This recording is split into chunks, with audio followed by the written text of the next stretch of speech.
Hello, Silverheads. It's Greg Allison from Green Graves, trying to get my ducks in a row here in terms of my video production. My God, people, what's happening? The whole world is trying to go up in flames. Where is the nuke war going to start first? Right now, Pakistan and India are looking quite probable. And I warned long ago on this channel, long ago, that India and Pakistan are very likely sites for the first nuke war to start. Why? Because they have fought many times in the past. They both have nuclear weapons and they're right next to each other.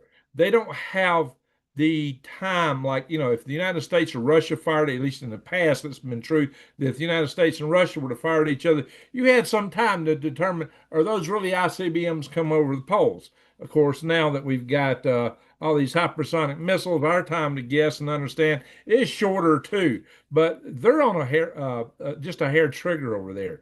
And, India has a no first use policy because they're a bigger nation, so they don't really have to fall back unless their existence is being threatened, which Pakistan probably isn't going to do. But Pakistan doesn't have a first no use policy because being a smaller country, they got to worry about being overrun by India. And furthermore, they are, they're trying to protect their existential existence as a nation. And India's already talked about dividing Pakistan up into four countries, which definitely threatens that. So I am going to see if anybody's in the chat room. I'm going to try to pull this up on the other computer here. Give me 1 minute here just to see who's here. But we're going to go through the news before we do any chat entertainment here tonight. So we'll cover news first. Anything else later? I see at least I'm up there, and I've got to make sure I mute any sound. Okay, good. We got some people in the house. Very good. All righty. So let's get to it here. I am going to share some articles. We're going to get into this. But wait, before we do that, it's just the whole world's coming unglued. I mean, look, we just had a major power outage in Spain and Portugal, which now has been blamed on solar panels, solar arrays, renewable energy. Imagine that. Don't you have a lot of brownouts in California? What happened in Texas back a few winters ago? Yeah, over reliance on these power sources is going to cause us a problem in the future. And there's a lot more demand for the power in the future with all these servers are building. And if you go more EVs, yeah, it's going to really, really put a draw on it. Well, good morning, Tracy. Colorado Jan, Country Gal. I'll go back and look at the chat later. I'm going to try to go focus on the news first. Just for the Breakfast Club members in the morning, the people that's actually, eating breakfast and drinking their coffee,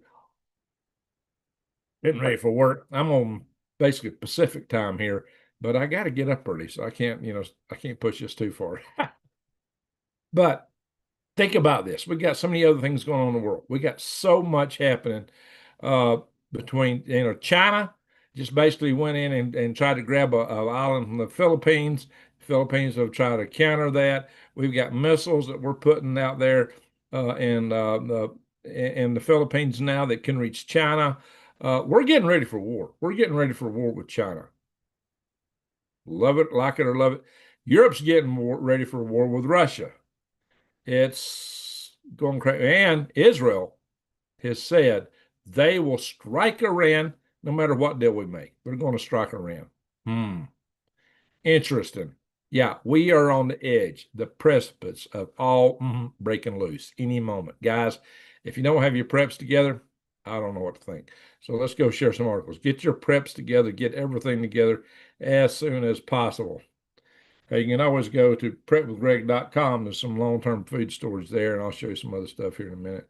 And gosh, guys, I don't have the links up, but True Leaf Market and Eden Brothers. I'll post links later. Go there because isn't it time to be ordering your seeds? All righty. Let's see. Where's my share screen at? There it is. I'm on another computer now. Some things a little different. So forgive me if I'm a little bit discombobulated for the moment. And why is this? Give me a second, guys. I got to get this arranged right. I got some stuff that is messed up here. This ain't doing what I want to do. There we go. May have to make some changes here. Give me a second, people. Yeah, I'm on a different computer. Some things are, operating different. I hope the video's coming through good because I'm not using a separate webcam. I'm using the cam in the laptop itself. Never done that before. Okay, I believe this is what I want to share here. And here we are. Pakistan could use nukes to secure its water share, according to analysts. So there you go. Oh, and why is this? The reason is that Pakistan uh, grows 90% of their food from the Indus River. The Indus River is fed by all those tributaries that India is blocking off. And so the existence of the Pakistani people is reliant upon this water. If they don't have this water, they're starving to death. This would be catastrophic for them. So this is why they might actually try to use nukes. So this is something that's been claimed by an analyst. Well, it turns out that Pakistan themselves have claimed that they would use nukes for their existential existence if they were being overrun by India. As I said, India has already threatened to divide Pakistan up into 4 states. So you got to really wonder here. You know, they both claim regions of Kashmir. They've been fighting over Kashmir for a long time, in part because it is the headwaters of the Indus River. Now, for those that don't know, India is named after the Indus River, but the Indus River no longer flows through India, Pakistan, because the Islamic front that went through that area, they tried to Islamicize all of India. There were still a lot of Hindus there. And when the British decided to divide it all, they set up East and West Pakistan to be the states for the Muslim people, and India to be the Hindu state. Although there are Muslims there's people from each faith in both countries, but primarily Pakistan and now Bangladesh, which was East Pakistan, are now the Muslim states. So India lost the Indus River through that, you might say, but they still got the headwaters, and the headwaters are what's really important here. It's been said for a long time that the next big war would be a water war, and that's looking very likely. Any attempt to stop or divert the flow of water belonging to Pakistan as per the Indus Water Treaty, and usurpation of rights of lower riparian, whatever that is, will be considered an act of war and responded to with full force across the complete spectrum of national power. And this was a statement read by the National Security Council meeting in Pakistan. So they're serious. So it's not just some analyst yapping. They're serious on what they're talking about here, guys. I got other stuff popping up on. What in the heck is that? Okay. It just, like I said, I'm on a new computer and I'm getting used to it here, guys. You got to give me, whoa, shoot. Give me a second here. I am learning the ins and outs of using this machine. So there we are, guys. This is a big threat here. And, I know full well, look, each country's got a couple hundred nukes, roughly. So we're talking maybe 400 nukes. Now, indeed, when we did our United States and France and Russia were testing nukes open air back in the 50s, we probably set off more than that in the open atmosphere, and we didn't have a global cooling effect. And so therefore a lot of people concluded, and I've wondered myself, if all these claims of the nuclear winter were false. However, we do have to take into account the nuclear winter scenario is based on cities burning and all the ash and stuff thrown in the atmosphere from these cities and the fires. And you didn't have that on these remote islands and tundra where the nukes were set, desert sites where the nukes were set off in the past. So it's, there still could be something to that. Some people claim just 100 nukes could set off a nuclear winter. I don't know, guys. But one thing that would happen is as we're cutting off ties with China, trade ties, we've been more reliant on nations like India. If we're losing India and China for trade, what we get here in the United States could be very bare bones store shelves. We could be in a world of hurt in terms of our supply chain. We're already going to be strained, and just a whole mess of a war could mess up the trade through the straits. Gosh only knows what could happen, guys. It's not going to be pretty. And during a war like that, other countries could be more prone to act and to take things as they might want. And as you know, there's a lot of the Jerusalem Post here puts out, the economic impacts of this stuff could be fierce. Gold is replacing the U.S. dollar. Now, Israel's supposed to be our friend, right? We propped that country up, but they're putting out here, hey, look out, days of the dollar are numbered, and it's going to be gold. Well, I don't know, but that's what they're saying.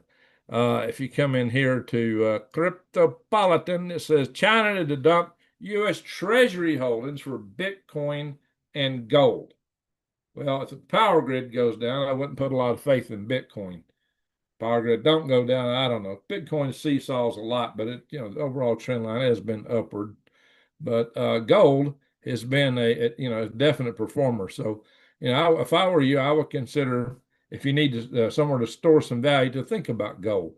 Right now, it's at $3,310.39. Wasn't it like $1,700 when I started showing you guys this site? If you'd have bought it then, you might be a happy camper today. I don't know. But silver is a good deal. A lot of people think silver is a big thing to trade in the future. So you can think about it. There's a lot of silver options here. If you go to Defy the Grid, defythegrid.com, use discount code GreenGregs and you will get 1% off. And of course, you can get these gold backs, which I'm so fond of. You can get silver, gold, platinum, all kind of stuff there. And they've got a guarantee on this site that if you can find a better deal elsewhere, they'll meet it or beat it. Nobody else tells you that. You got all these other channels that they're promoting other sites because they get better markups, better margins as an affiliate marketer. I only get 1% from this, but I just like the fact they put that deal out there of, if you can find that, that kind of deal. Tsunami hit. Oh, we got a tsunami? Lordy. Man, the news is breaking so fast. All right, we're going to look at earthquakes before we're over here. Maybe that'll show us something. Tsunami. Oh, Lord. Well, we know that the whole Pacific Northwest, if it goes off the Cascadia, we're going to have a lot of trouble there. Where does tsunami hit? Tell me about it, folks. International law. Now, this is what India's posted in India Today. International law allows India to suspend the Indus Water Treaty with Pakistan. Now, this treaty's been in effect for like 60, 65 years, guys. It survived 3 or 4 wars between India and Pakistan. It wasn't suspended. This is why this conflict has a lot of gravity. A lot of gravity. Now, they're claiming, oh, well, they can suspend it. And we all know why India's doing this, because there was tourists in Kashmir, Hindu or maybe other tourists, that there was 26 of them lost their lives due to a terrorist attack. And they were, the people attacking were looking for non-Muslims. And that just set India off. And so India really went in and decided that the way they would deal with this was to suspend the water.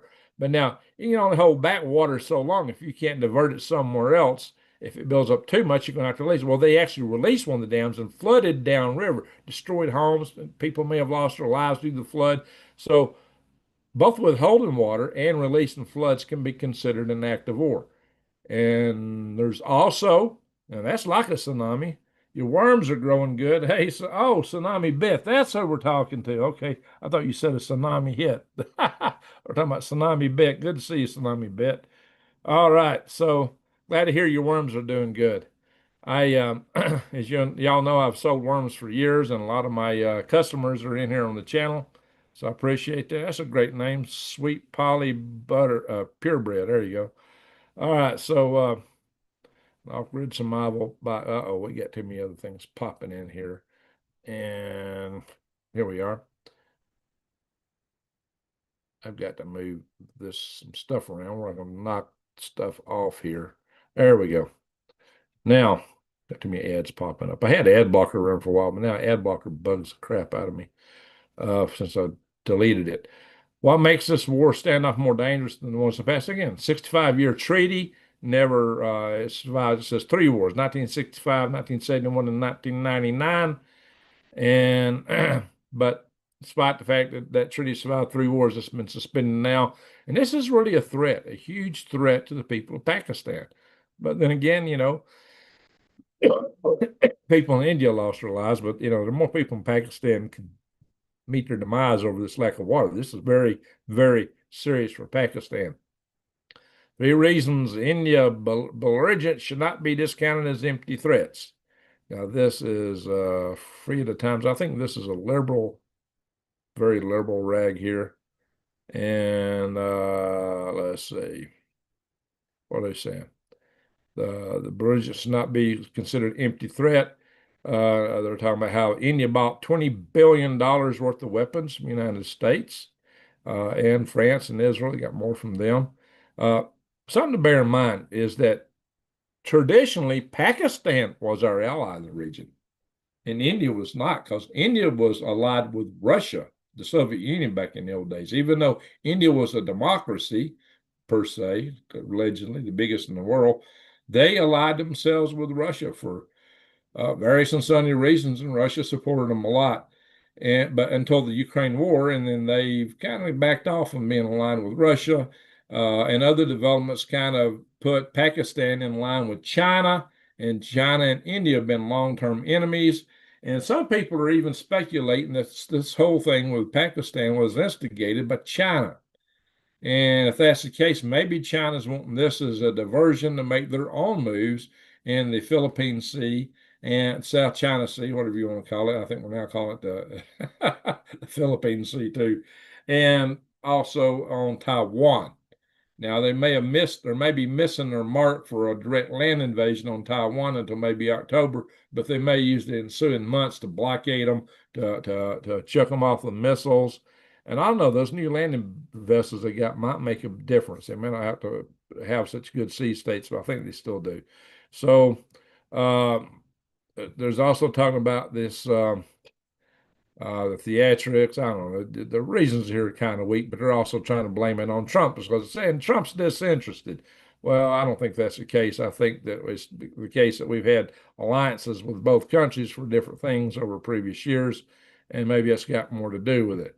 Um, India's Modi gives freedom to act to his military as the tensions rise. So he says, do what you got to do.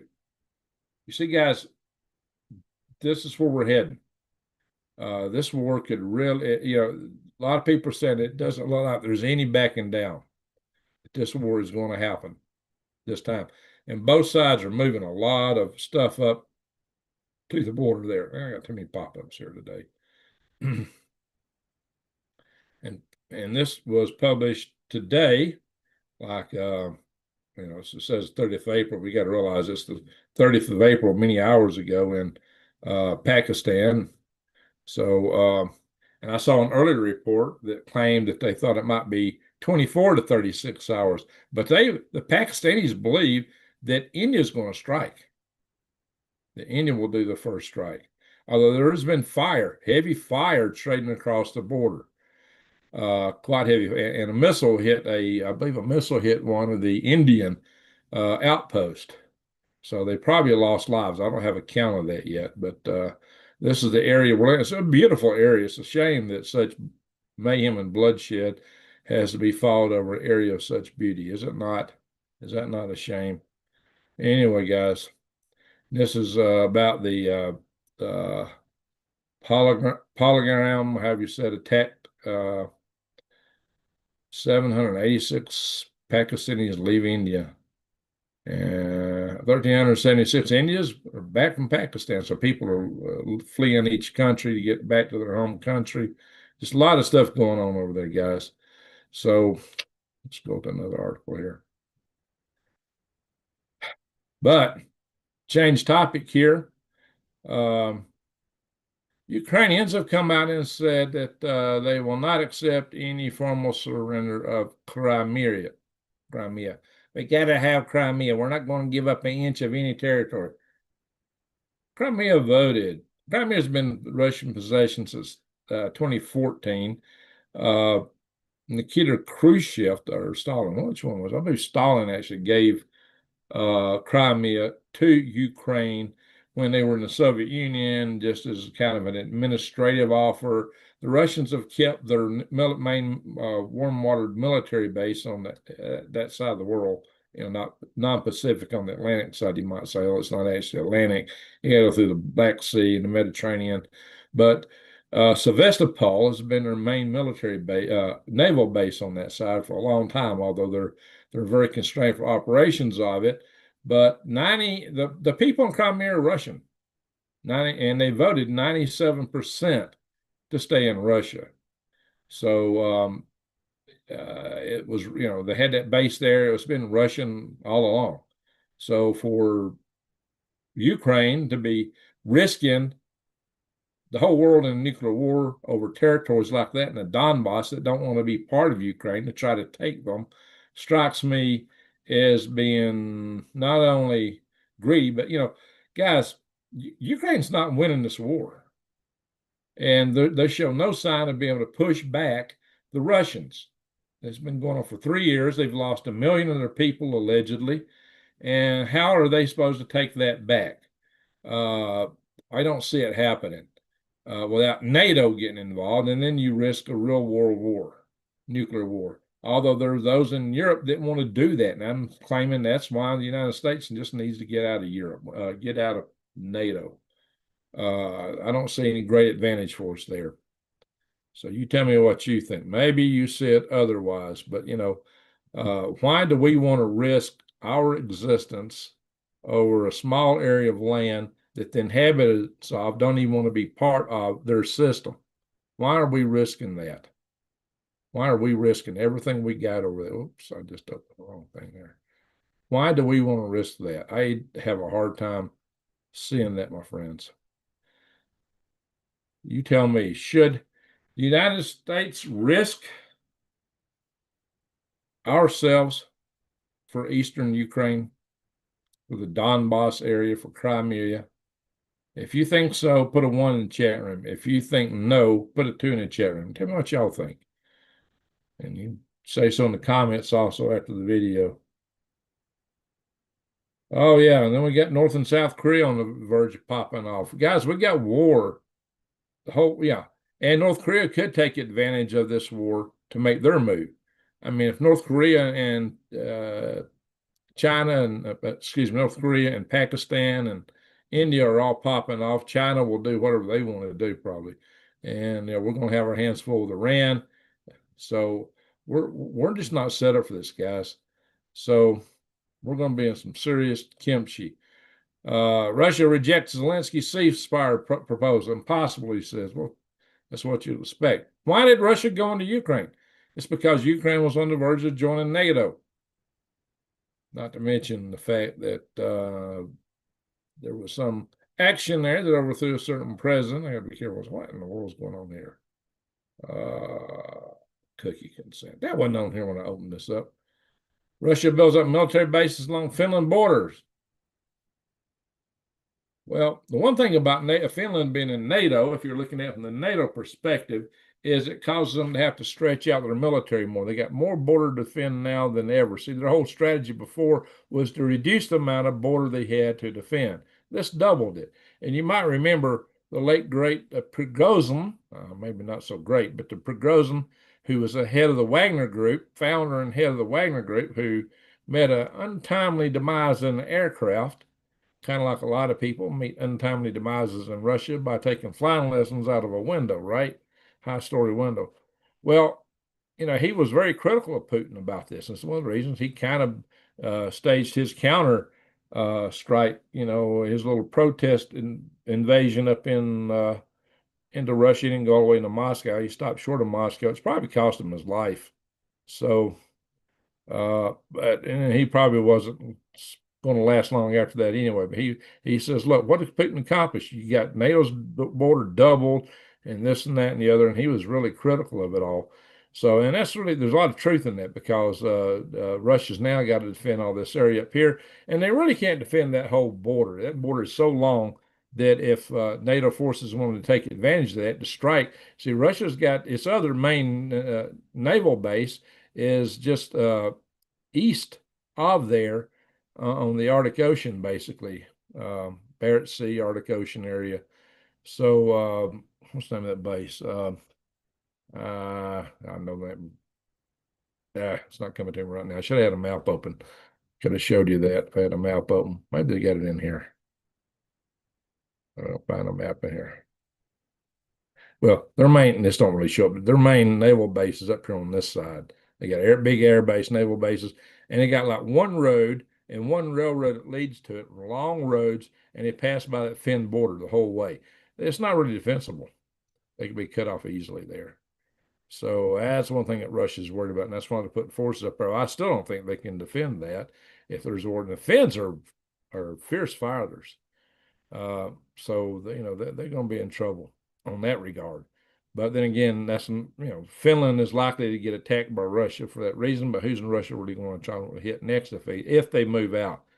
And I don't know that they would, but if they would, Europeans will say, "Oh, look, Russia do this, they'll do that." Well, Russia just lost a lot of people of their own. I don't know if they would want to expand the war. I'm kind of doubtful of that. But anyway, Trump threatens to pull out of the Russia-Ukraine talks. And you know what? I think they said, "Hey, we're through with this." Vladimir Zelensky made out like he was willing to negotiate at first, and then the Europeans went to him and says, "Oh no, we got you back. If the United States cuts you off, we'll cover." Then so he stood back and, "No, I go ahead, I fight. I going to go ahead. Yeah, we'll take Russia." He's lost his mind, and it's terrible for the people there because so many have lost their lives, and it seems to me to be a lost cause. So, and here it is. Netanyahu. Israel will act alone if necessary to prevent Iranian nuclear threat. What they're saying is we don't care what deal Trump and Ayatollahs reach, Ayatollah Khomeini, we'll act alone. We'll do what we got to do. So this whole treaty thing is probably going to go up in smoke. And if it don't go up in smoke, Israel's liable to attack anyway. And then there's, those port explosions. There was this first one that occurred, and then others after that. This is one at Bandar Abbas. It took out like 40 people, and it's believed to have been a Chinese rocket fuel plant where they had sodium perchlorate for rocket fuel that was going to go into all the Israeli. Hey, we got 86 people here in this crazy late hour. That's good. So, we'll look through the chat room here in a second. Let me get through the news first. 5 thumbs up. Come on, guys. Y'all can do me better than that. Well, yeah, this platform stomps me hard. Help me out, guys. Anyway, map shows reach of U.S. missiles on China's doorstep. So we're moving to China now. This whole China theater thing. Is there a map on here? There should be a map showing these new missiles. The Nemesis system. That map is not showing good. Why is that? I saw it earlier. It's not at all not coming through, but basically China's right up in here. So part of China is within range of this Nemesis missile that they're putting in over here in the Philippines. And China's not happy about it, but China's had their big missile fleet out there, which is already even more missiles. China protests anything and everything that don't go 100% their way. Now in other news, 2 men arrested hauling 180,000 rounds of ammo from Utah into Colorado. 2 residents of where? Mexico. Wouldn't you not call these illegal immigrants? Is this justify us getting them out of the country? Well, these are large caliber rounds of ammo, guys. It's not just anything. Large caliber. Lordy, guys. Look there, a whole van just loaded up with this stuff, 180,000 rounds. What were they going to do with this? These gangs, which a certain political party allowed to come into our country in great numbers. So we're talking 150 boxes of .308. That's your sniper. They use those things that's a high caliber hunting or sniper rifle. 7.62. That's your AK rounds there.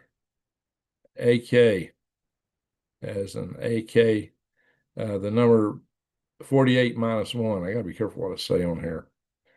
So there's just, this is military ammunition. This ain't something for going out and skeet shooting. It's not for target plinking. This is serious stuff, guys. What are they up to? Is there sleeper cells that they're trying to arm up to get ready? What's about to break loose in this country? The cartels have been supplied with their main, some of their main economic uh, wherewithal, the fentanyl, by who? China. They're closely tied with China. Who launders their money? Chinese national banks. The banks are owned by the CCP. Yeah, China is behind this stuff, probably. Good chance. So look out, guys. Massive European power outage blamed on the solar plants, like I said earlier. And I hear this is one that gets me. I didn't know this.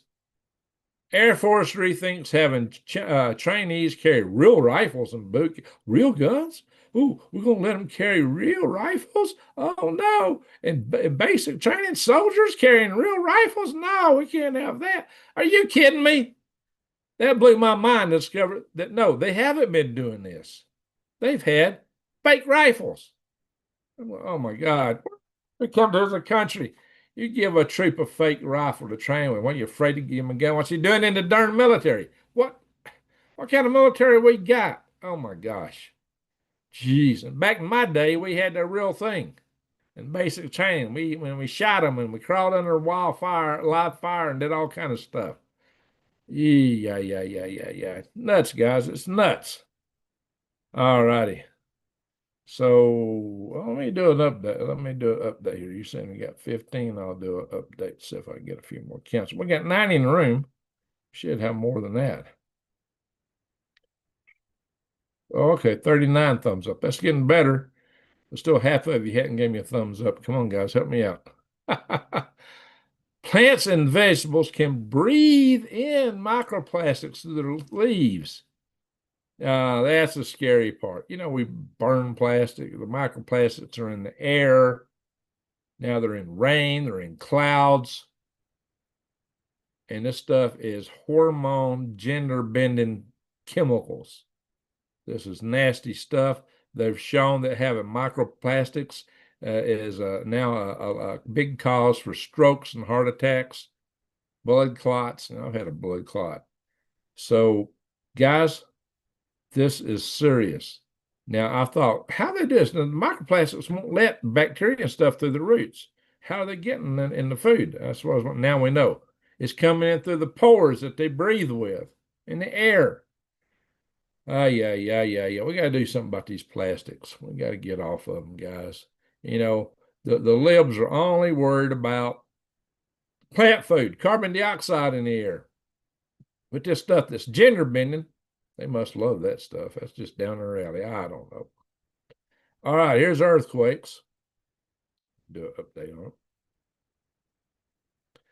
A lot of stuff going up in southern Alaska. We got anybody from Alaska in the house? And of course, I got Cuban Nurse Prepper. Good to see you. Puerto Rico, man, folks are dancing hard down there. Look here, we got one up here. What is this? Ohio? Ohio? Looks like Ohio to me. Yes, sir. Buffalo, Ohio, 2.8. And we got one right here in Texas, looks like. Yep. Why, Yabants. I don't know how you pronounce that. Los Labants. And New Mexico got an earthquake. 3.1.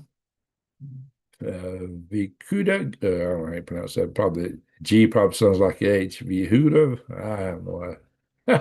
And there's one right here. There's always earthquakes right here.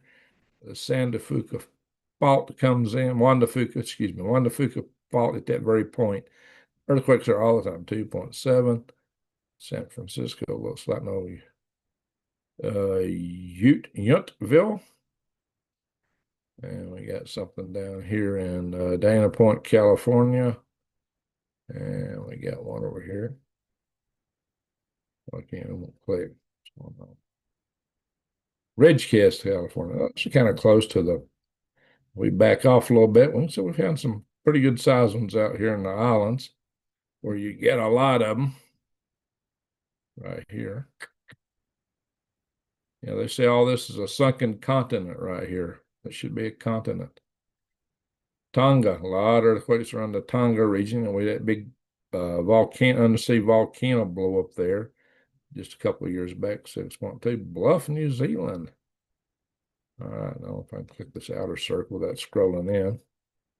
See if I can scroll in somehow and blow it up. It's hard to grab these outer circles when we got another circle inside them. Ow! Let's see if I can grab it here. It's on the ocean. Ta-da! Got it. And that one is a 6.8. Macquarie, I don't know how you put it, island region. I don't know how that's said. Yeah, a lot going on there, guys. A lot going on. And space weather. Guys, you need to see this. We got something coming at us here. There's a giant sunspot, 4079. Sun's been a little quiet for us. No major flares. We've had coronal hole stuff, and we've had some aurora. Michelle Young's in the house. All righty, Michelle, good to see you. All righty, guys. So we've had this kind of activity. Now, this sunspot could really kick out some flares. So we got to keep that in mind. That could be some big flares coming out of that. And we could have some major solar storms. So some thought, the sun's dying down. Well, maybe it's not done it yet, guys. Yeah, for those that don't know, this Venera 13 spacecraft landed on Venus back years ago. I met the crew who launched this thing, developed it and launched it when I was in Moscow in March of 2010. And I was real honored to meet with the people that developed that spacecraft. But now it has a twin that didn't make it to Venus. It did not make it out of Earth orbit, and it's about to come back. So that spacecraft, that's a mock-up of it. That's not the actual one. It's about to come back at us. So watch out. Vorsicht, as the Germans say, for watch out, right? That's an odd-looking red spheres and night sky. Kind of like, oh, this is over Flagstaff. Wow. Maybe I could have seen that if I'd have known about it. Flagstaff on April 27th. Anybody here in Arizona see that? I'm at the same level as Flagstaff. Maybe I could have saw that. I got to keep my eyes out a little bit more. I mean, here, asteroids. We had one come between the Earth and the Moon a couple of days ago. But just looking ahead, there's nothing forecast to come between the Earth and the Moon until after the 22nd of June. However, there's always these that we didn't know about, and we find them, when they're about to hit us or pass by or already passed by. That's why there's always more color in these charts in the past and in the near future than in the farther future like that. It's always the case. So there's the unknowns. We're still finding these things, guys. So if we come over here to windy, what happened? I got here in the ocean. I guess I was looking at something. I'm not in the ocean. Arizona. Oh, yeah. I was verifying these temperatures are right. That's why I was in here. Probably do a refresh on this page. That's what I was doing. Because I've been in here and this thing was off. Yeah, we're looking pretty close here right now. Yeah, I've seen some of the weather channels talking about some big storms here in the central U.S. For the next week or two. East, Midwest, and East, we're going to be subject to a lot of storms. You got to keep your eye out for that. Here we're supposed to get down, I guess, the high 30s tonight where I'm at. So it's just what we got here for the time being. Other than that, we got anybody from Australia in the house now? We usually get a few Aussies. What's going on in Alaska? Fairbanks is 37. Where's my scroll in button at? Yeah, they moved everything around here from what I used to in the past. Maybe I can do it with my fingers. Yeah, somewhat. Not as precisely. That's scrolling out. I want to scroll in.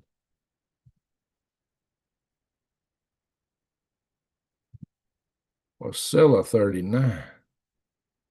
Delta Junction 39. That's close to Fort Greely. Wow, that's about what's going to get down to here tonight.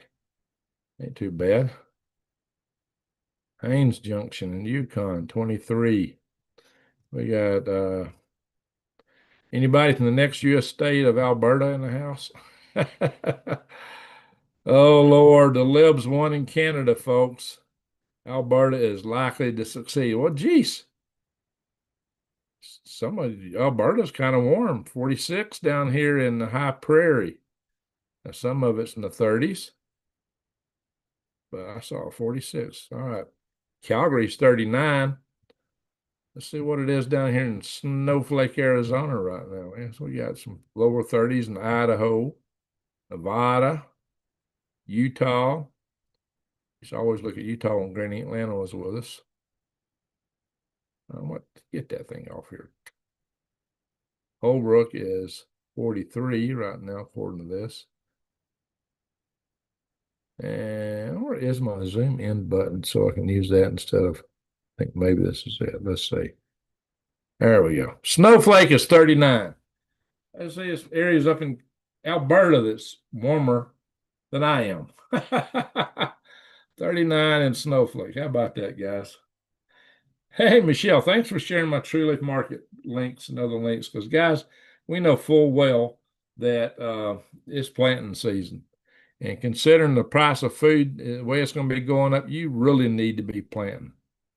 If you're not planting, what are you doing? She shared the gold back links. Thank you, Michelle. I'm always happy when you're in the house because you take care of my channel. Anyway, I'm having trouble navigating this thing. Let's go out. Used to the in and out was on the right side. Now they moved it down there. Dallas 70. Let's see. Arkansas. Michelle, you got any? How's the stormy weather doing in your area? Yeah, 64 in Fayetteville, Arkansas. Fort Smith 66. I drove through there many times. 68 in Little Rock. Tennessee was 66 in Nashville, 66 in Hunts Patch, 66 in Birmingham. What is that? 66 in Tupelo. Scary. Only 66s. Montgomery is 70. Birmingham 66. Atlanta 64. Cooler there. New Days isn't with us, but we'll see where Ohio was at. 50s and 40s. Maine. Wow. What up in Maine? 59 in Bangor. Houghton's 57, a lot warmer than I am. 57 in Houghton. Wow. We got to do Minnesota for our good friend Brian Perendi. Yeah, it's warmer in Minnesota than it is here, except northern Minnesota. It's 30 and 32 in Orr. 28 in Eli, something in Canada. Yeah, that's the coldest weather in St. Paul's 41, though. So it just depends on where you're at in Minnesota. Looks like starry nights, don't it? Starry nights. Very stormy, says Michelle. I don't doubt it. Man, I used to have to dodge those tornadoes all the time. Used to worry me to death. I'm glad I don't have to worry about that anymore. Although I did get 7.5 inches of snow last weekend. Not this last one, the one before. Not the one we just passed, the one before. 7.5 inches of snow. WWIII's 82. Isn't WWIII always 82? It's always the first thing I look for because it's just always 82. It's riding in the house. We got anybody from down under? Yeah, it should be moving toward. Yeah, there's autumn down there, guys. Capital Canberra is 52. Sydney is 61. Perth is 79. Pretty warm in Perth. But New Zealand's usually cooler. Christchurch is 52. Dunedin 48. But Auckland 64. And a lot of variation there. And for the home of the Tasmanian Devil, on one side's 48 and the other side's 52. All right, enough of that. Stop the share. Hey, hello. Hey, hello. And rocket from a balloon and off we go. Yeah, if y'all hadn't heard the new module for this space station gonna fly around the moon, they built a module for it. They call the module Halo. Halo. Halo. Hang on, rocket from a balloon and off we go. For those that don't know, I built rockets and I called the program Halo. So since Michelle Young's in the house, I will check for, I don't know if is Kim Possible in the house. She's been pretty good at joint slates on that. I'm going to check my PayPal, because if anybody's gave a donation, I'm going to give credit. Check in on my phone. I can do it on my phone when I was broadcasting from my phone. But since I'm not broadcasting, guys, how's the video? Does the video look good? Does it look as good as it did before? Because I'm not using an auxiliary camera. I'm just using the camera that's built in to this laptop. My other laptop just dying on me. The keys were sticking. I was having all kind of problems. And it would overheat and just shut down. The house would start shutting down. It's got a short in it. Anyway, so let's see here. I can find that. Ding, ding, ding, ding, ding, ding, ding. Yeah, there's a link on Greengrass. Yes, sir. Salute to Michelle Young. She gave me a super chat through my link on my website. The website is greengregs.com. And if you go there, there's a donation button. And she's got this history. Usually when she shows up, she puts a donation and says, "Hey, Pyramid 7, how you doing? Video looks good." Well, thank you. Thank you. Pyramid 7's in the house. All right, guys. We are honored to have our original mods here. So, and I appreciate the super chat tonight. So that really helps me out. And say, look, says good or better. Okay. Pyramid 7. Looks good, sounds great. So it's got a good mic. Okay, good. Yeah, I was really wondering about the mic that went with that other camera. I wasn't sure if it was using the mic in the camera or the mic in that laptop. I was using also a webcam on my desktop. My desktop, I can't get it running yet because I don't have anything to connect to the internet.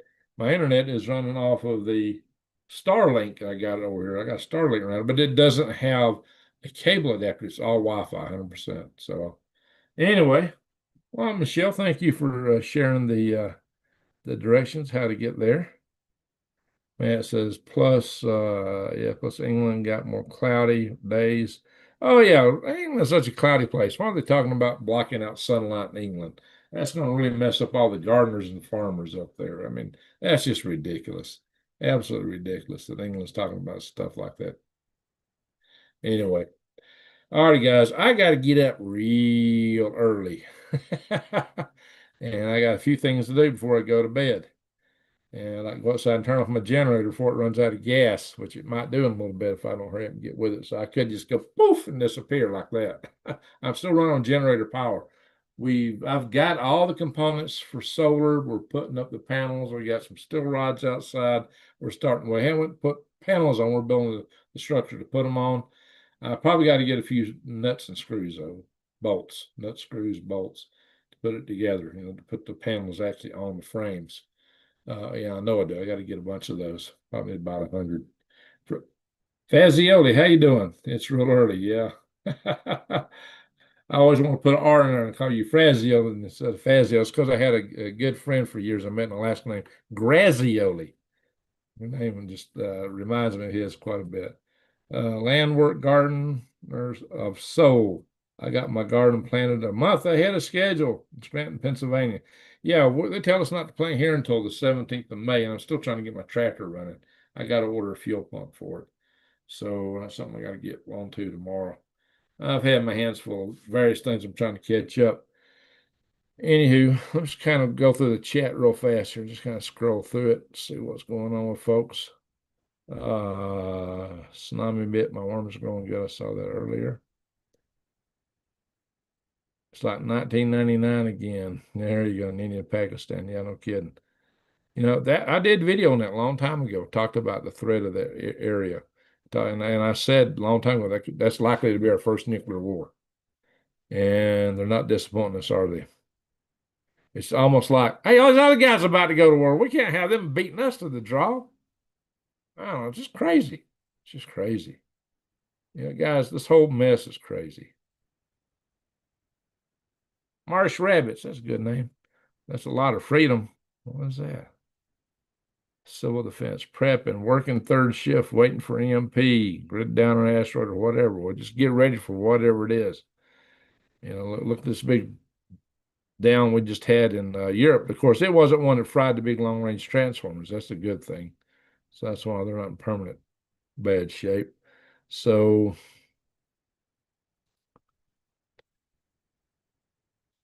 it's like a lot of people wouldn't have their feelings hurt if we left NATO. Cuban Nurse Prep says the thing I asked Greg, not what are they going to do, but how many of them gone through and already out there. Oh, you talking about the guys with the ammo? That's a darn good question. A lot. It don't take 180,000 rounds to take out our power grid. Not even, a few dozen rounds if you know what you're doing. You have the right people in the right places. They're planning major mayhem. Let's hope they don't get away with it. We got some serious praying. Rest in peace, Granny. Amen. Bless her heart, bless her soul. She's such a good person. We miss her. We really do. Oh, Fort Bragg. Hey, good to see Fort Bragg, North Carolina in the house. That was my first permanent duty station in the Army. First permanent duty station. Yes, sir. Went to Fort, did my basic and AIT at Fort Jackson, South Carolina. I went to Fort Bragg, North Carolina. I almost got sent to Iran. And then I went to Fort Greely, Alaska, 100 miles from the nearest red light, and stayed there for 2 years. Then got out of the Army at Fort Greely and drove to Alabama via the West Coast.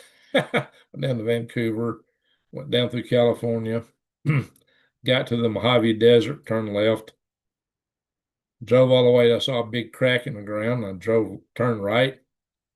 Then when the cactuses looked like this, I turned left again. How's that for directions? I couldn't take a long term in Albuquerque in that truck because I didn't go through Albuquerque. Oh, I passed through there many times in the last few years. Fort Jackson, 1970 was my basic. Oh, okay. I was there in 79. I was 19-year-old, 1979. You got a few months ahead of me there, old Fort Bragg. Remember the Iron Mike, the 18th Airborne Corps. My dad was in the 18th Airborne Corps in World War II. Headquarters company, the 18th Airborne Corps, and he jumped his second. They're supposed to have 3 training jumps. His third training jump, he said he kept flying. All the guys started looking around and then noticed they're over enemy lines. He says, so when they were told when the light come on to jump, he said, you never saw such a plane load of sick men in your life. They were not expecting to be going to combat. So that's just the way it was back in the day. It's just the way it was. Our third training jump was a combat jump. So yeah, and he fought in the Battle of the Bulge, and during the course of the war, he got captured by the Germans twice and escaped both times. My dad was quite around. One of those was in the Battle of the Bulge. 82nd Airborne in 1974. Well, good for you, Fort Bragg. I was in headquarters company of the 426th Signal Battalion, which was when you were in, it was the 35th Signal Group, but it became the 35th Signal Brigade when I was there. So Fort Eustis was my AIT. Okay. All right. Fort Eustis, according to Matt, also, both of you been at Fort Eustis. Okay. Fort Eustis, Virginia. So you was there in 1983. That's the year I got out of the Army. UH-1 Mechanic School. Oh, yeah, all right. Well, I got the sling load UH-1. That's the Huey helicopter for those that don't know. AIT, for those that don't know, is Advanced Individual Training. That's your school for your military occupational specialty, which we called MOS back in the day. Anyway, so Mount Hermes plus an extra 15 million new people here causing problems. Yeah, I don't know how we're going to get all those out. We need to be focused more on folks that might be in sleeper cells and military, and we need to look more at China. Transportation Corp. Okay. Matt, very good. Very good. Rhonda, how you doing? We got by V1. Took by V1. Is that what that means? I don't know. All righty. So we got 96 folks in the house. Only 39 thumbs up. Let me do a refresh. That's all our thumbs up count is. First paycheck was $31. Yeah, I don't doubt that. And you thought you had some money, didn't you? Back in the day. Wow.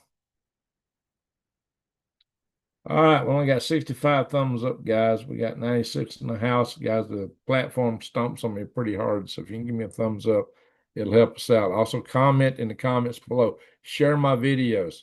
How long we've been going? 55 minutes. All right, let's cut this off at the hour point so that folks will watch it. All righty, folks. So here I am at my bug out location.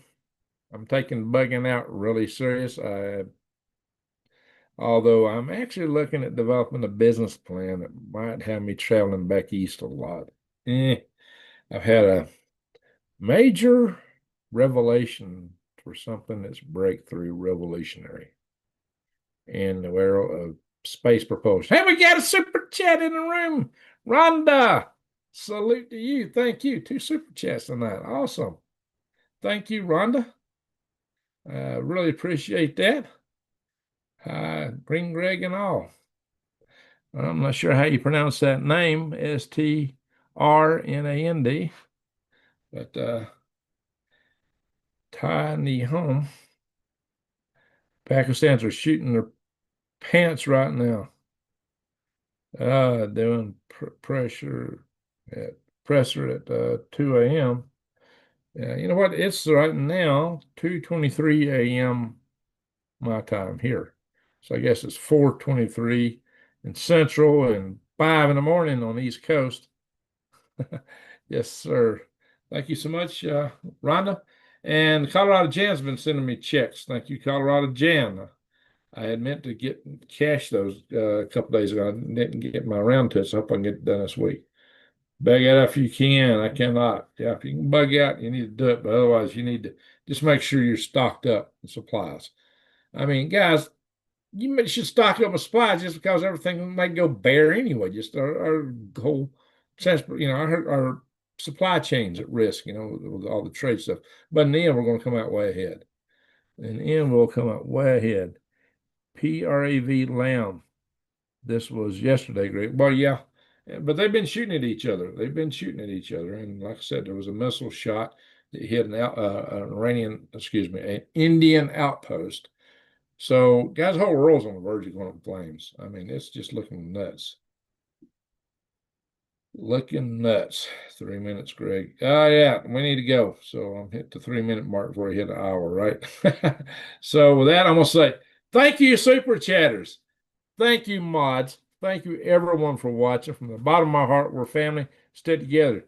Miss Bama. Okay, you miss Bama? Me too.